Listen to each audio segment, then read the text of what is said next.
Assalamualaikum warahmatullahi wabarakatuh. Berjumpa kembali dengan saya di channel Jeritan Misterius. Pada kesempatan kali ini, saya akan menceritakan kisah misteri yang berjudul Dendam Iblis Hitam. Seperti apa kisahnya? Namun sebelum kita masuk ke dalam cerita, nama dan tempatnya disamarkan semua ya. Dan tak perlu kita berlama-lama lagi. Langsung saja, mari kita simak ceritanya. Pagi yang begitu cerah, daun-daun yang berjatuhan di atap rumah angker, yang pemiliknya adalah hantu anak kecil, bernama si Salsa. Awal kisah begitu damai, tapi saat rumah itu dibeli keluarga Pak Burhan, kejadian-kejadian hal yang aneh mulai terjadi setiap malam. Di malam hari Risa anak Pak Burhan turun ke lantai bawah. Langkah kakinya terdengar jelas. Ia turun ke lantai bawah untuk membuang air kecil di kamar mandi. Tapi saat melintasi dapur, suara panci jatuh ke lantai begitu nyaring suaranya, mengejutkan seisi rumah. Risa yang begitu terkejut menghampiri sumber suara dari arah dapur yang tidak jauh dari kamar mandi. Langkah demi langkah mulai mendekati dapur. Saat Risa ingin melihat ruang dapur, lalu "Risa!" teriak ibunda Risa dengan wajah begitu panik. "Tuh kan bun, tidak ada apa-apa. Cuma ada si Risa tuh," ujar Pak Burhan menenangkan ibunda Risa.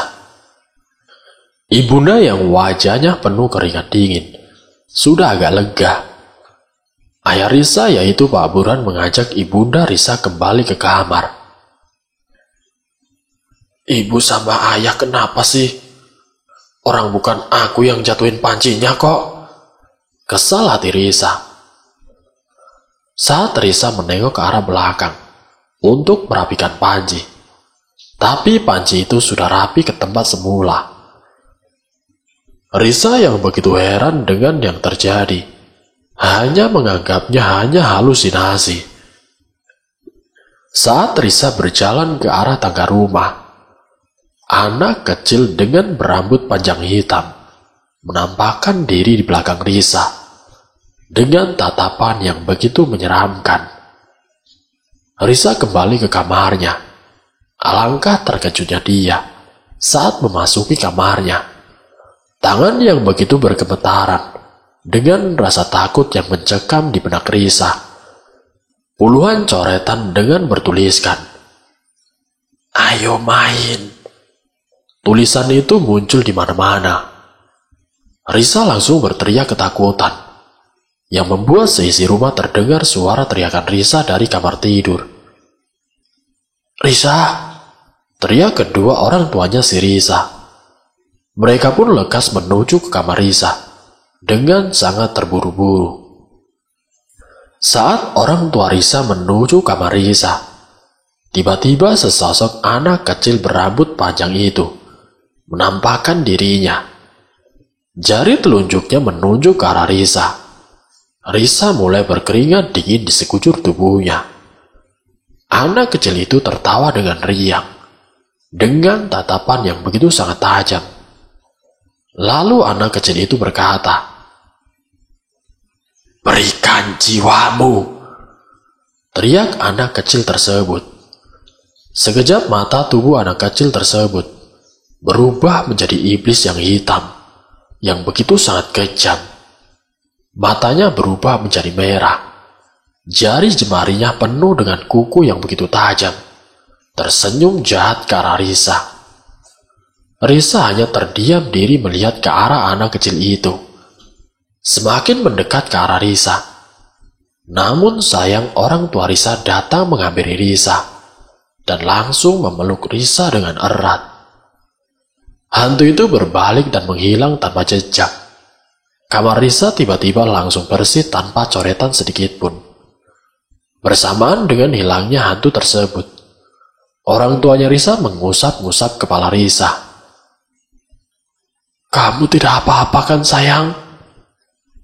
Risa tidak apa-apa, Bun. Jawab Risa dengan menganggukkan kepalanya.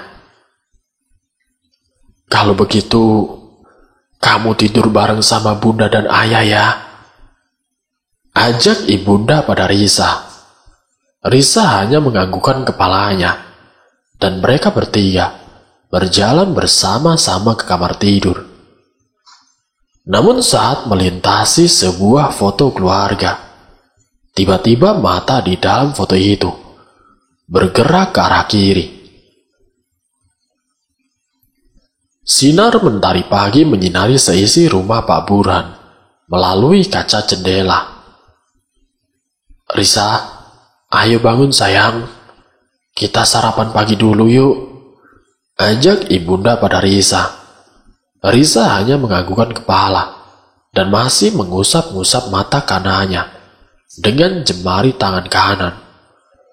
Berjalan dengan perlahan menuju meja makan yang sudah terpenuhi oleh berbagai makanan yang lezat dan juga bergizi. Risa yang melihat itu semua langsung riang gembira. Tanpa sepatah kata pun, Risa bergegas untuk mandi, untuk segera menikmati sarapan yang begitu sangat lezat. Semangat pagi Risa mulai bertambah. Ia mandi dengan terburu-buru. Namun saat mengambil 1 liter air melalui gayung, tiba-tiba air kamar mandi berubah menjadi merah darah, dan seisi ruangan kamar mandi dipenuhi bau amis. Risa mulai panik dan bergegas mengambil handuk dan mengenakannya di tubuh. Lampu berkedip-kedip, mati dan nyala. Risa sangat panik hingga saat ia ingin keluar dari kamar mandi, pintu kamar mandi tiba-tiba terkunci. Lampu lalu mati seketika. Saat menyala, Kakak Risa. Ah! Teriak Risa dengan terkejut. Hantu itu berada di pundak Risa saat lampu menyala. Air menyembur dari mulut Pak Burhan. Orang tua Risa langsung bergegas ke ruang kamar mandi. Risa, buka pintunya nak. Teriak Pak Burhan dengan panik, berusaha mendobrak pintu kamar mandi. Ibu Burhan terus membacakan ayat-ayat pendek, sementara Pak Burhan mendorong sebuah meja kecil dan berusaha mendobrak pintunya untuk kedua kalinya. Saat ketiga kalinya, pintu terbuka. Teriakan ketakutan Risa terus terlontar dari mulutnya. Risa, tenang Risa, tenang. Bunda, Ayah, tadi ada anak kecil. Tadi dia ada di pundak Risa, Bun. Lalu air kamar mandi berubah menjadi merah darah dan baunya sangat amis. Penjelasan dari Risa kepada orang tuanya. Orang tuanya pun kemudian menyuruhnya untuk tenang. Semuanya sudah kembali normal. Lambaian tangan dari kedua orang tua Risa ke arah Risa, yang bergegas berangkat pergi ke kantor. Risa hanya tersenyum. Kini Risa seorang diri di rumah yang begitu sangat megah, menelan ludah sendiri, dan menarik nafas panjang, menghembuskannya agar dirinya menjadi tenang. Baru saja ditinggal pergi oleh orang tuanya. Suara tertawa anak kecil terdengar di telinga Risa. Suara langkah kaki di ruang dapur dan juga di tangga mulai terdengar, begitu seram di telinga Risa. Bulu di tangan Risa mulai naik dan keringat mulai mengalir. Berjalan perlahan mendekati suara itu. Saat menuju ke arah tangga, kembali coretan cakaran ada di mana-mana. Jantung Risa berdetak sangat kencang. Mata yang begitu merah dan panik. Saat berbalik pergi. Kedua kakinya ditarik oleh iblis hitam. menuju gudang tua yang sangat gelap dan seram.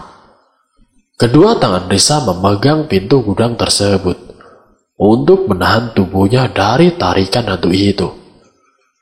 Teriakan minta tolong terdengar hingga keluar rumah, tapi tidak ada siapapun yang mendengar. Jemari Risa mulai tidak kuat untuk menahan beban di tubuhnya, hingga akhirnya terseret masuk ke dalam gudang. Gudang yang begitu gelap tanpa lampu ataupun cahaya. Dengan tangan yang masih merasakan sakit akibat menahan tubuh di pintu gudang tersebut, digunakan Risa untuk mencari-cari lampu senter di laci lemari, dan langsung menyalakan senter tersebut, menggerakkan ke arah kanan dan kiri. Sesosok bayangan secepat kilat tiba-tiba muncul begitu cepat, menelan ludah sendiri, dan keringat bercucuran di sekujur tubuh. Detak jantung mulai cepat. Risa berlari ke arah pintu gudang dan menggedor-gedor pintu, terus berteriak sekuat tenaga, meminta pertolongan. Namun sayang tidak ada satupun yang mendengar. Air mata Risa mengalir di sela-sela mata akibat panik dan juga ketakutan. Tubuh berbalik ke arah sebaliknya dan menggerakkan lampu senter ke arah kanan dan kiri.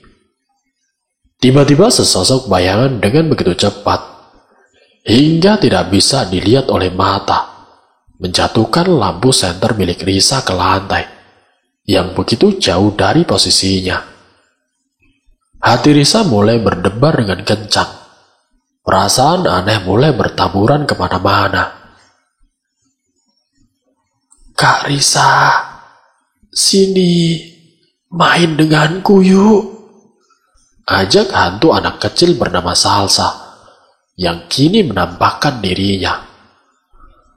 Salsa mulai pergi mendekati Risa. Semakin mendekat. "Kumohon, jangan ganggu aku dan juga keluargaku. Pergi," teriak si Risa dengan melempari benda-benda sekitar ke arah hantu tersebut. Tapi apa yang terjadi? Itu hanya akan memicu amarah hantu anak kecil tersebut. Hantu itu tertawa sangat seram. Tubuhnya berubah menjadi hitam.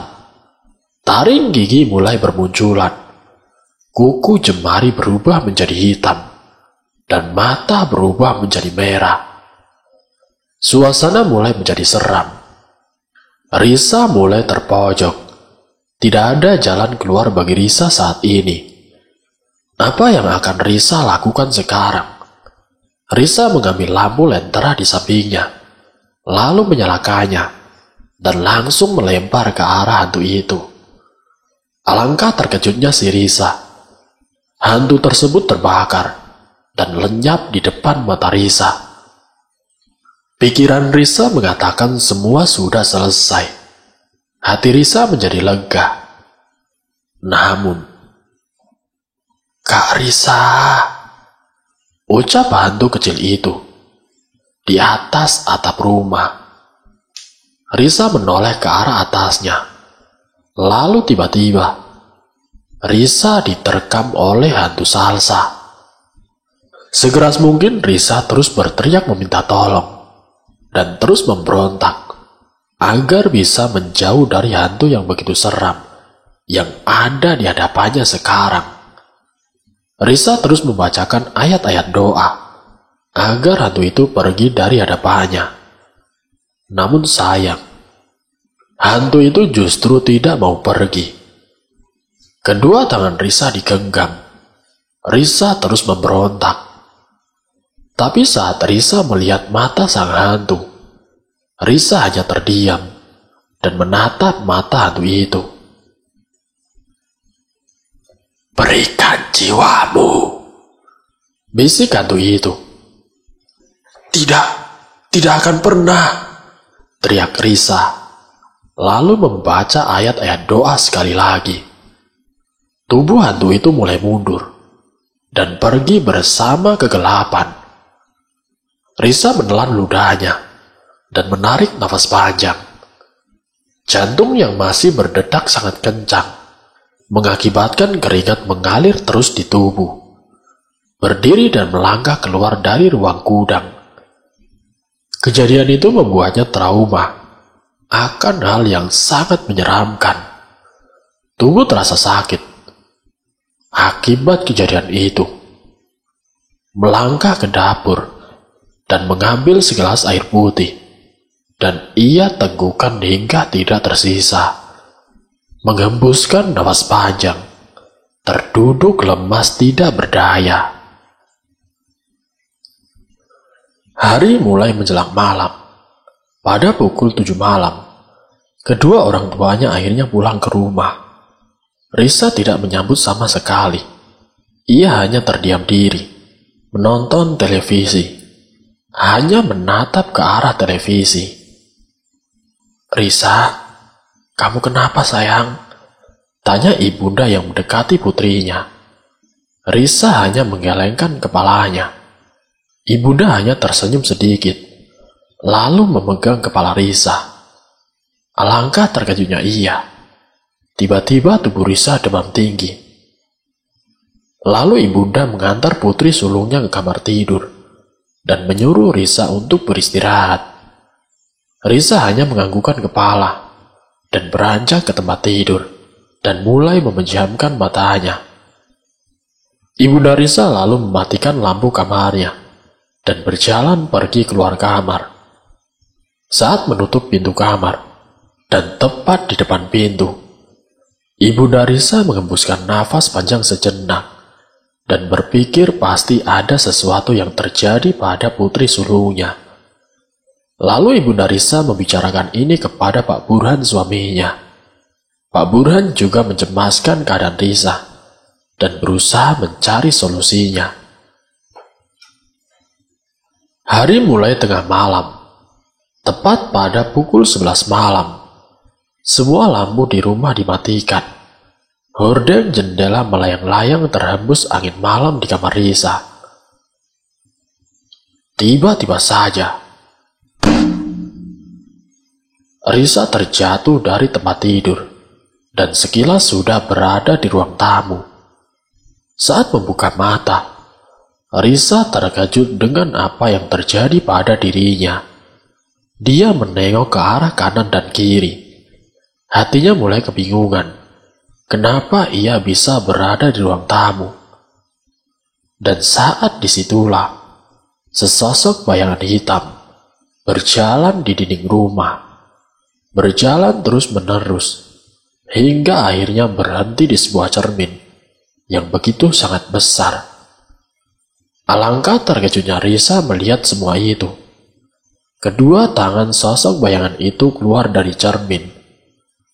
Risa sudah bisa merasakan apa yang akan terjadi selanjutnya pada dirinya. Ia berdiri, berusaha melarikan diri dari ruang tamu. Namun sayang, pintu itu tertutup secara tiba-tiba. Risa menggedor pintu ruang tamu sekeras mungkin. Air mata mulai mengalir dengan rasa ketakutan. Ia memberanikan diri untuk melihat ke hadapan hantu, sambil membaca doa dengan suara sekeras mungkin, dengan kedua tangan tergenggam. Hantu itu memiringkan kepalanya. Ia tersenyum jahat. Saat Risa sedang membaca doa dan melihat ke arah bawah, tubuhnya sudah melayang ke udara dan tidak menyentuh lantai lagi. Lalu hantaman keras ke arah dinding rumah, yang membuat seisi rumah terdengar suara yang begitu keras, yang membuat Risa tidak sadarkan diri di tempat, dan mengeluarkan darah di hidung, serta di kepala.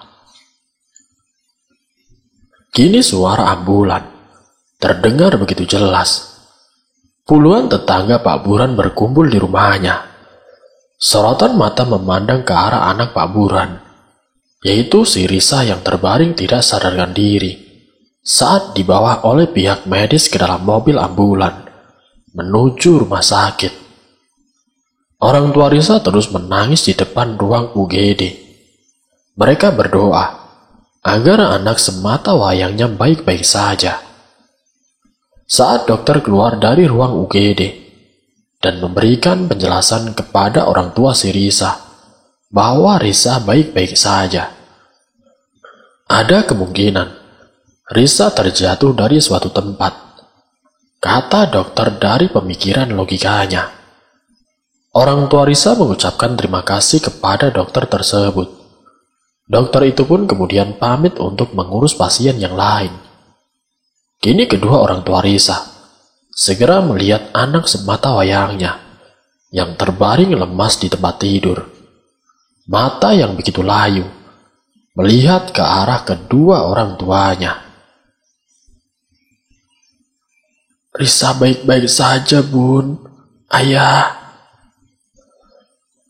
Risa sayang, apa yang sebenarnya terjadi padamu, Nak?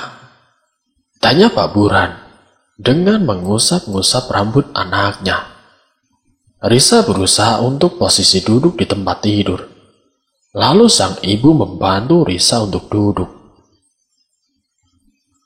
Sebenarnya yang terjadi saat malam itu, pada tengah malam pukul 11:30, Risa tiba-tiba terjatuh dari tempat tidur. Tapi anehnya Risa langsung berada di ruang tamu. Lalu saat itu, Risa melihat sosok bayangan hitam sedang berjalan di dinding rumah dan menghampiri cermin yang besar yang ada di ruang tamu. Saat itu juga, dia keluar dari cermin itu. Risa berusaha melarikan diri, tapi Risa tidak bisa. Pintu itu terkunci secara tiba-tiba. Risa pun berusaha membukanya, dan saat Risa membalikkan diri, menghadap ke hantu dengan membaca doa, seketika hantu itu melayang dan menghantam keras diri Risa tepat di dinding rumah, hingga Risa tidak sadarkan diri. Percayalah padaku, Bun, Ayah. Saat mendengar perkataan anaknya, orang tua Risa akhirnya mengerti dengan perkataan anaknya dan percaya bahwa itu adalah fakta. Di sekolah, Risa mulai dijauhi oleh teman-temannya karena dianggap anak yang berbahaya, bahkan sering dibuli oleh teman-temannya. Risa berusaha menahan diri dan juga menyimpannya. Saat perjalanan pulang sekolah, Risa tidak sengaja lewat di hadapan tukang koran pinggir jalan. Ia melihat rumahnya ada di koran utama dengan berjudul "Rumah Terseram dan juga Misterius". Lalu tukang koran itu mengusir si Risa agar ia menjauh dari toko koran dan sambil berkata, "Pergilah, dasar anak aneh," teriak tukang koran. Risa menangis berlari menuju rumah dan mengabaikan sapaan ibunya. Melihat anaknya bertingkah seperti itu, Ibu Risa langsung menelpon Pak Burhan suaminya dan menyuruhnya untuk segera pulang. Saat Pak Burhan sudah berada di rumah, Ibu Risa langsung mengajak Pak Burhan untuk menemui paranormal yang ahli dalam kasus ini. Pak Burhan setuju dengan perkataan istrinya.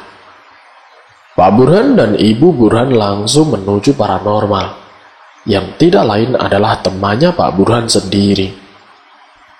Dengan kecepatan tinggi mengendarai agar segera sampai ke tempat tujuan, Pak Burhan mengetuk pintu rumah kediaman paranormal yang bernama Lia dan Ali, suami istri yang berprofesi dalam kasus hantu. Mereka berdua sudah menangani kasus-kasus hantu yang sangat berbahaya. Bahkan mereka hampir kehilangan nyawanya saat menyelamatkan seseorang yang saat itu sedang dikendalikan oleh hantu yang auranya sangat berbahaya.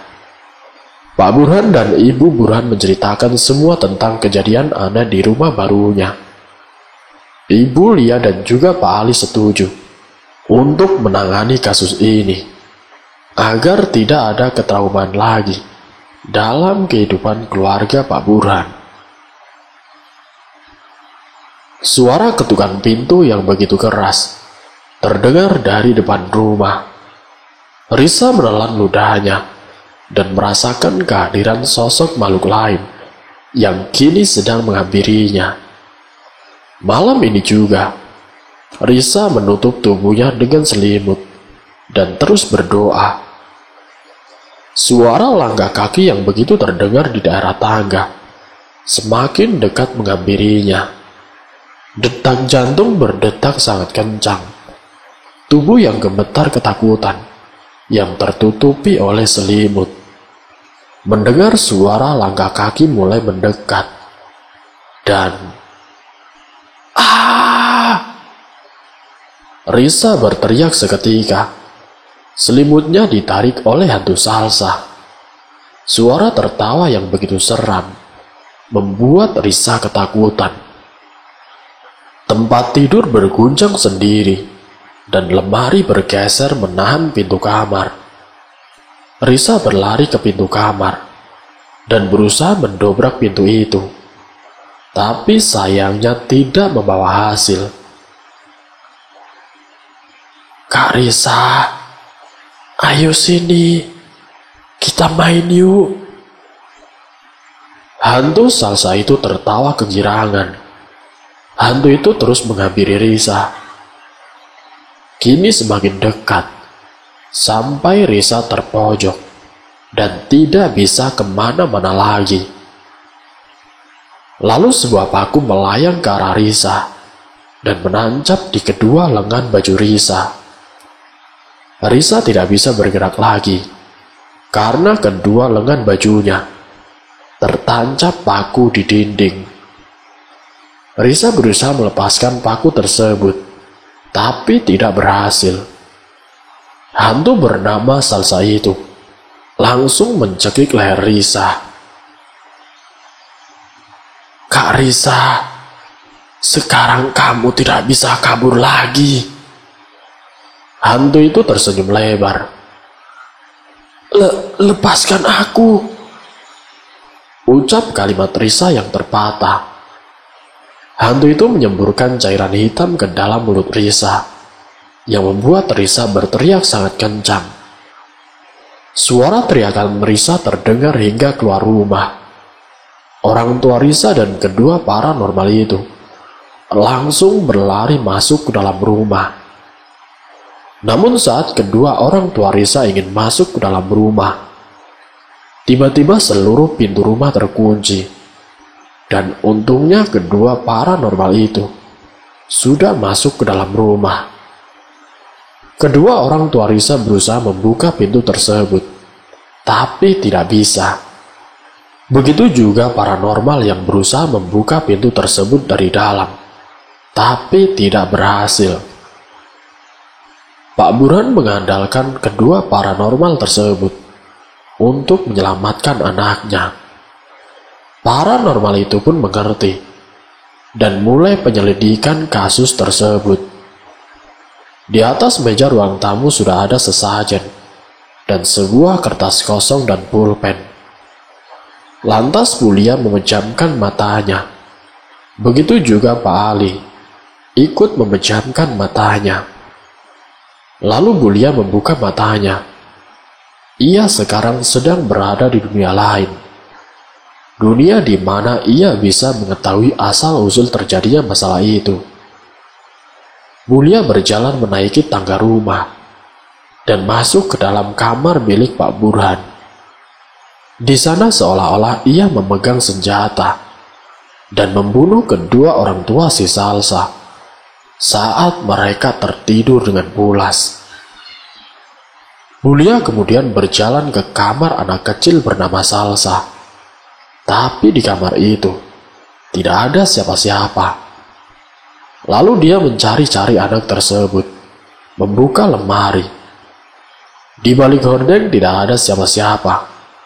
Salsa yang bersembunyi di kolong tempat tidur terus berdoa agar ia selamat dari bahaya. Tubuhnya gemetar ketakutan. Kemudian Bulia melihat ke arah bawah tempat tidur, dan Salsa berteriak dengan kencang. Lalu ia menarik tangan Salsa agar Salsa keluar dari tempat itu. Saat Salsa ditarik keluar, dari situ Salsa menusukkan pisau di tubuh Lia. Lalu ia menembak Salsa hingga mati secara tragis. Dan darahnya ia tulis di tembok rumah dengan tulisan balas dendam. Mayat mereka sekeluarga ia kubur di belakang rumah dekat pohon. Kedua orang tua Salsa memang sangat tenang di alam sana. Tapi anaknya bernama Salsa ini memiliki banyak dendam saat kejadian itu terjadi. Ia bersumpah akan menghantui dan merebut jiwa seseorang apabila rumah itu ditempati oleh orang lain. Bulia yang masih di dalam alam lain menangis karena melihat permasalahan yang sebenarnya terjadi. Pembunuhan berantai oleh seseorang pria bernama Gani. Bulia tidak menyangka dengan kejadian tersebut. Lalu setelah semua selesai, sesosok anak kecil bernama Salsa muncul di hadapannya. Tubuhnya penuh darah dan matanya begitu seram. Anak kecil itu berlari ke arah gudang rumah di bawah tanah. Bulia segera mengikuti anak tersebut dan sampailah di sana. Bulia melihat anak kecil itu menunjukkan ke arah cermin besar. Saat Bulia menghampiri cermin tersebut, ia melihat sosok iblis hitam berada di belakangnya. Dan Bulia melihat ke arah belakang, tapi tidak ada siapapun. Dan ia menatap cermin itu. Alangkah terkejutnya, iblis itu sudah berada di sampingnya. Ia melihat ke arah sampingnya, tapi tidak ada siapapun. Lalu saat terakhir ia melihat ke arah cermin. Tiba-tiba iblis itu mencekik dirinya. Tapi cekikan itu berakhir. Nafasnya naik dan turun secara cepat. Lalu ia melihat ke arah Salsa, yang belakangnya ada iblis hitam. Iblis itu memegang bahu kecil anak tersebut. Iblis itu tersenyum jahat. "Tolong aku, dia tidak mau melepaskanku." "Ah!" teriak anak kecil tersebut, dan lalu menghilang. Bulia ikut berteriak di dunia nyatanya. Nafasnya masih terengah, dan Pak Ali menenangkan Bulia. Bulia kemudian menceritakan tentang sebenarnya kepada Pak Ali. Saat Bulia mengetahui semua yang terjadi sebenarnya, tiba-tiba bau amis tercium di seluruh rumah. Lalu sekejap lampu di rumah menjadi padam. Pak Ali dan Bulia menggerakkan senter ke arah kanan dan kiri. "Kita harus ke lantai atas untuk mencari keberadaan Risa sekarang," ujar Bulia. "Baiklah kalau begitu, biar aku yang berjalan duluan," balas Pak Ali. Bulia mengikuti Pak Ali dari belakang. Ruangan yang begitu gelap mempengaruhi penglihatan kedua paranormal tersebut. Pak Ali dan Bulia menelusuri ruang dapur. Bulia langsung memegang tasbih untuk berjaga-jaga. 5 menit berlalu, lampu seketika menyala. Dan sesosok anak kecil yang seram muncul di bahu Bulia. "Ah!" Bulia berteriak ketakutan. Pak Ali langsung memegang tasbihnya dan lalu membacakan doa. Lalu anak kecil itu tertawa kegirangan dan langsung menyeret Bulia masuk ke dalam gudang tua. Pak Ali langsung memegang kedua tangan Bulia dengan erat. Hantu tersebut terus menarik tubuh Bulia. Dan pada akhirnya, Bulia terseret ke dalam. "Lia!" teriak Pak Ali yang mendobrak-dobrak pintu gudang. Bulia yang seorang diri di dalam gudang langsung membaca doa ayat kursi. Hantu itu sekejap hilang dari pandangannya. Saat Bulia selesai membaca doa ayat kursi, tiba-tiba hantu anak kecil itu menerkam Bulia dari atas kepala. Kini Pak Ali berhasil mendobrak pintu itu. Namun Pak Ali terlambat. Bulia sudah pingsan dengan luka di kepala yang berdarah. Pak Ali memeluk erat Bulia. Lalu hantu itu muncul di hadapan mereka. "Kalian mau main-main denganku?" ujar hantu kecil itu. Pak Ali lalu membacakan surat ayat kursi. Namun bukannya pergi, tapi anak kecil itu langsung menyerang Pak Ali. Dengan satu serangan, membuat mata Pak Ali menjadi buram. Pak Ali berteriak kesakitan dengan memegangi kedua matanya. Mata yang sakit membuat pandangannya menjadi sangat buram. Dengan sekuat tenaga, Pak Ali menggendong Bulia menuju ruang tamu. Pak Ali membaringkan Bulia di sofa. "Ah!" suara teriakan Risa dari kamarnya. "Risa, bertahanlah Risa." Pak Ali menuju kamar Risa. Berjalan perlahan menuju kamar tersebut. Lalu sosok bayangan hitam mengikuti Pak Ali dari belakang. Pak Ali menoleh ke belakang, tapi tidak ada siapa-siapa. Lalu saat Pak Ali berbalik badan, tiba-tiba hantu itu berada di hadapannya. Pak Ali membacakan doa, dan hantu itu menghilang lagi. Pak Ali menaiki tangga. Pelan satu demi satu langkahnya, karena pandangannya masih buram. Sampai di lantai atas, tiba-tiba terdengar suara musik jazz yang begitu sangat merdu dari sebuah radio kuno. Pak Ali mendekati suara tersebut. Lalu pemandangan yang begitu sangat buram membuat Pak Ali sulit untuk melihat benda-benda di sekitarnya. Pak Ali berjalan perlahan, jantung yang berdetak kencang, dan dihantui oleh rasa takut yang mendalam. Pak Ali mendekati wajahnya di depan radio. Pak Ali berpikir bahwa radio itu mungkin sudah rusak. Saat ia membalikkan badannya, sesosok iblis hitam tersenyum dengan taring gigi yang begitu tajam, beserta kuku yang sangat panjang. Iblis hitam itu mencekik leher Pak Ali, hingga seluruh tubuhnya terangkat. Sorot matanya ke arah kiri. Ia melihat sebuah gunting yang besar, berada di atas meja, yang tidak jauh dari posisinya. Tangan kanan berusaha mengambil gunting tersebut. Ia sudah dibasahi oleh hujan keringat dingin, dan akhirnya ia dapat gunting itu. Pak Ali mengayunkan gunting besar itu, lalu menancapkan di tangan iblis hitam tersebut, hingga mengeluarkan darah hitam pekat dari tubuh iblis itu. Tubuh Pak Ali sangat lemah setelah dicekik oleh iblis hitam. Iblis hitam tersenyum lebar dan menarik gunting yang berada di tangan kanannya. Darah hitam pekat terus berjatuhan ke lantai. Iblis hitam itu menghantam dirinya ke sebuah tembok, hingga retak sampai ke tempat kamar Risa. Pak Ali berdiri dari posisi tempatnya, dan berlari mengejar iblis hitam, yang menuju kamar Risa.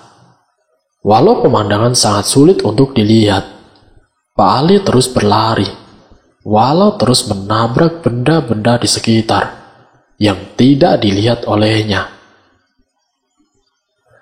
Hujan yang begitu deras disertai angin besar datang secara tiba-tiba.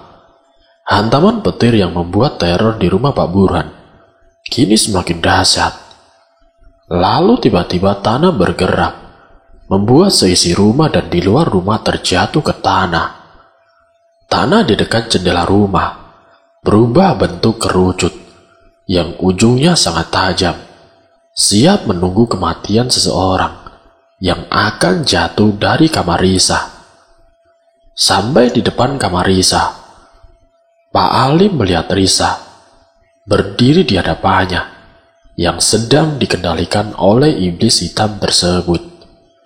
Walau pemandangan yang masih belum jelas, tapi Pak Ali sudah bisa merasakannya bahwa Risa telah dikendalikan penuh oleh iblis hitam itu. Risa tersenyum lebar menatap Pak Ali, berjalan perlahan ke belakang, menuju ke jendela kaca yang sudah pecah. "Risa!" teriak Pak Ali menghampiri, dan tepat Pak Ali berhasil mendapatkan Risa, walau posisi tempatnya kurang memungkinkan. Tangan Pak Ali berusaha keras menahan beban di tubuhnya. Belum lagi ia terus mempertahankan Risa agar tidak jatuh ke tumpukan tanah yang berduri dan tajam. Orang tua Risa terus berteriak. Pak Burhan terus mencari akal untuk berbuat sesuatu. Sementara Bulia baru saja tersadar dengan membuka matanya perlahan. Nafasnya masih terengah-engah. Ia berdiri secara perlahan. Mendengar suara teriakan Pak Ali, Bulia segera menghampiri Pak Ali. Bulia berlari dengan sangat cepat, melewati benda-benda yang menghalanginya, dan sampai di depan kamar Risa. Lalu iblis hitam itu muncul di hadapan Bulia, sembari tersenyum jahat. Bulia berusaha memikirkan cara untuk mengalahkannya. Iblis itu datang dan langsung menyerang Bulia. Bulia terlempar dan menghantam tembok hingga retak. Alhasil ia terjatuh dan tidak berdaya. "Lihat!" teriak Pak Ali dari kejauhan, berusaha membangunkan Bulia. "Bangun! Kau harus pergi dari sini!" ucap tegas anak kecil bernama Salsa. Bulia pun membuka matanya perlahan. "Apa yang terjadi? Di mana ini?" "Kamu sedang berada di alam lain. Kamu sedang koma dan tertidur menuju tempat kematian." Tidak, aku tidak ingin mati sekarang. Aku harus menolong mereka." "Dengar baik-baik. Kau bisa mengalahkan iblis hitam itu." "Dengan cara apa aku harus mengalahkannya? Katakan, kumohon." "Kau harus menusuk jantungnya dengan ini," balas Salsa dengan memberikan sebuah pisau yang di bagian tengahnya ada berlian berwarna merah tua. Bulia pun mengambilnya. "Pakai itu, lalu kau harus serang pada jantungnya. Itu akan membuatnya menghilang binasa selamanya." Tiba-tiba hantu iblis itu berada di belakang Salsa dan menarik Salsa ke alam lain yang begitu gelap di sana. Bulia tersadarkan diri. Pandangannya agak sedikit buyar. Bulia berdiri perlahan dan kakinya terasa sakit. Ia memegang sebuah pisau yang diberikan Salsa dari dunia lain. "Lihat, cepatlah!" teriak Pak Ali meminta Bulia cepat menyelamatkan mereka. Bulia berusaha berlari, tapi tidak bisa karena kaki kanannya terasa sangat sakit. Ia berusaha berjalan dengan cepat, namun tiba-tiba angin yang begitu kencang mendorongnya kembali ke posisi awal. Jantungnya berdetak kencang dan nafasnya terengah-engah. Iblis itu muncul sekali lagi di hadapannya. Bulia berteriak sangat keras dan berjalan cepat menghampiri iblis hitam itu. Namun begitu cepatnya iblis hitam itu langsung mencekik Bulia dan tubuhnya terangkat ke atas. Tangan Bulia berusaha mengayunkan pisau ke arah iblis hitam itu, sedikit demi sedikit, dan kini hampir dekat. "Mati kau!" teriak Bulia yang menusuk tepat pada jantung iblis itu. "Wah!" teriak iblis hitam itu, melempar Bulia ke pojok ruangan. Tubuhnya mulai terbakar dan menghilang berubah menjadi abu. Bulia segera berdiri dan menyelamatkan Pak Ali. Bulia menarik Pak Ali naik ke atas. Nafas mereka bertiga terengah-engah. "Apa kau baik-baik saja? Jangan khawatirkan diriku. Khawatirkan keadaan Risa." Bulia memeriksa tubuh Risa dan Pak Ali. Lalu puluhan polisi dan ambulan datang ke rumah Pak Burhan. Puluhan reporter datang menghampiri lokasi. Risa dibawa masuk ke mobil ambulan untuk diperiksa selanjutnya. Pak Burhan dan Ibu Burhan berterima kasih kepada Pak Ali dan juga Bulia karena telah menyelamatkan putri sulungnya. Bulia dan Pak Ali mengucapkan sama-sama, dan itu memang adalah tugas mereka. Ending yang begitu bahagia menyentuh suasana di lokasi. Dan cerita pun selesai. Semoga dari kisah ini bisa memberikan wawasan untuk kita semua. Ambil sisi positifnya dan buang jauh-jauh sisi negatifnya. Wassalamualaikum warahmatullahi wabarakatuh.